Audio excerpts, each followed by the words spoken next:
Present job ఏమీ లేదు, ఇక్కడ వేకెన్సీ పడింది కదా అని చెప్పేసి తొందరపడి ఏ పడితే ఆ కంపెనీలో వెళ్ళేసి ఏది పడితే ఆ డివిజన్ లోకి వెళ్ళేసి ఇబ్బంది పడిన వాళ్ళు చాలా మంది ఉన్నారు.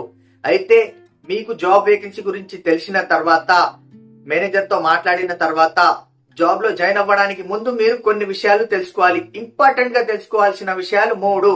ఒకటి ఏంటి అంటే పాత క్యాండిడేట్ ఎందుకు వెళ్లిపోయాడు.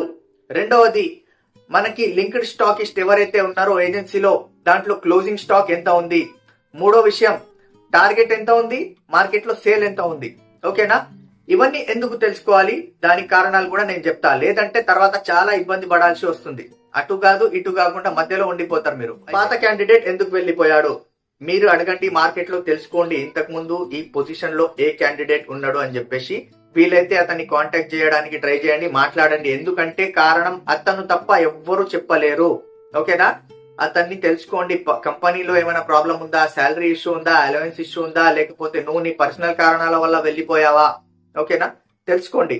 ఇంకో విషయం వచ్చేసి క్లోజింగ్ స్టాక్ ఎంత ఉంది ఏజెన్సీలో తెలుసుకోవాలి. ఓకేనా, ఎందుకు ఫర్ ఎగ్జాంపుల్ లింక్డ్ ఏజెన్సీలో క్లోజింగ్ స్టాక్ ఉంది 2 లక్షలు అనుకుందాం.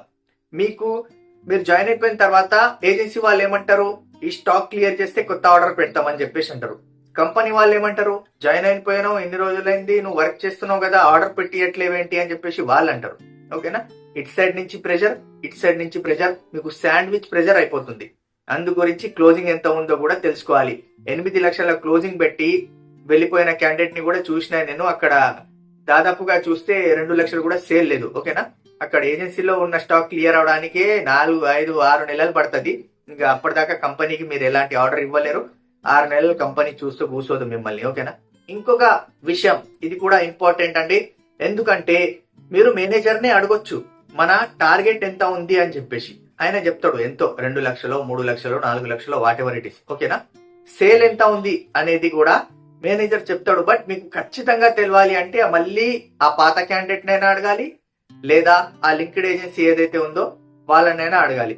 మేనేజర్ చెప్పాడు అనుకుందాం, మీకు 2 లక్షల సేల్ ఉంది, 3 లక్షల టార్గెట్ ఉంది అంటే మీరు ₹1,00,000, 2 లక్షలు ఉన్నా మీరు మేనేజ్ చేసుకుంటారు కొంచెం హార్డ్ వర్క్ చేస్తే. బట్ మరి ఎక్కువ గ్యాప్ ఉంది అనుకుందాం. ఓకేనా, డబుల్ గ్యాప్ ఉంది, ట్రిపుల్ గ్యాప్ ఉంది, మీరు ఎలా కవర్ చేస్తారు, చేయలేరు, చాలా ఇబ్బంది అయిపోతుంది. అప్పుడు ఈ విషయం కూడా మీరు ఖచ్చితంగా తెలుసుకోవాలి. ఓకేనా, నేను మళ్ళీ చెప్తున్నా, 3 విషయాలు ఖచ్చితంగా తెలుసుకోకుండా జాబ్ లో జాయిన్ అయితే ఇబ్బంది పడతారు. ఒకటి లింక్డ్ ఏజెన్సీలో క్లోజింగ్ స్టాక్ ఎంత ఉంది, ఇంకోటి పాత క్యాండిడేట్ ఎందుకు వెళ్లిపోయాడు, ఇంకొకటి టార్గెట్ ఎంత ఉంది, సేల్ ఎంత ఉంది. ఓకేనా, ఈ 3 విషయాలు తెలుసుకొని మీకు అప్పుడు క్లారిటీ వచ్చేస్తుంది, జాయిన్ అయిపోవచ్చు. All the best. ఇంకో విషయం, జాబ్ వేకెన్సీ డీటెయిల్స్ గురించి మనం అప్డేట్స్ పెడదాం అనుకుంటున్నాం. ఈ వీడియోస్ కి వచ్చే రెస్పాన్స్ ని బట్టి మనం డిసైడ్ చేస్తాం. ఛానల్ ని సబ్స్క్రైబ్ చేసి బెల్ ఐకాన్ నొక్కి పెట్టుకుంటే అప్డేట్స్ రాగానే మీకు నోటిఫికేషన్ వస్తుంది.